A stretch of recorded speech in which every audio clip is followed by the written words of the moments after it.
السلام علیکم ورحمۃ اللہ۔ آج ہم جو نظم پڑھیں گے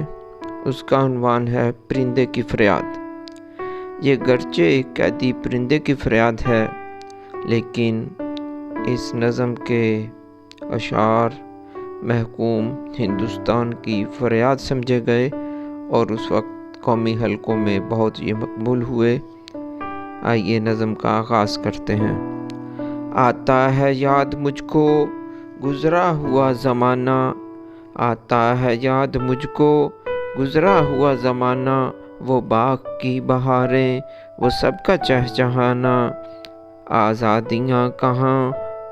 وہ اب اپنے گھونسلے کی، اپنی خوشی سے آنا اپنی خوشی سے جانا،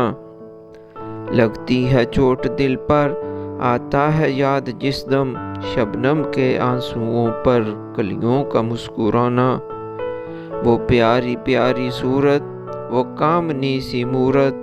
آباد جس کے دم سے تھا میرا آشیانہ، آتی نہیں صدائیں اس کی میرے قفس میں، ہوتی میری رہائی اے کاش میرے بس میں، کیا بد نصیب ہوں میں گھر کو ترس رہا ہوں،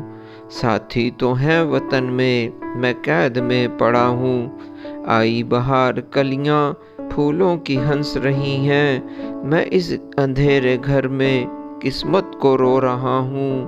اس قید کا الہی دکھڑا کسے سناؤں، اس قید کا الہی دکھڑا کسے سناؤں، ڈر ہے یہیں قفس میں غم سے مر نہ جاؤں، جب سے چمن چھٹا ہے یہ حال ہو گیا ہے، دل غم کو کھا رہا ہے غم دل کو کھا رہا ہے، گانا اسے سمجھ کر خوش ہوں نہ سننے والے، گانا اسے سمجھ کر خوش ہوں نہ سننے والے، دکھے ہوئے دلوں کی فریاد یہ صدا ہے، آزاد مجھ کو کر دے او قید کرنے والے، میں بے زباں ہوں قیدی تو چھوڑ کر دعا لے، میں بے زباں ہوں قیدی تو چھوڑ کر دعا لے۔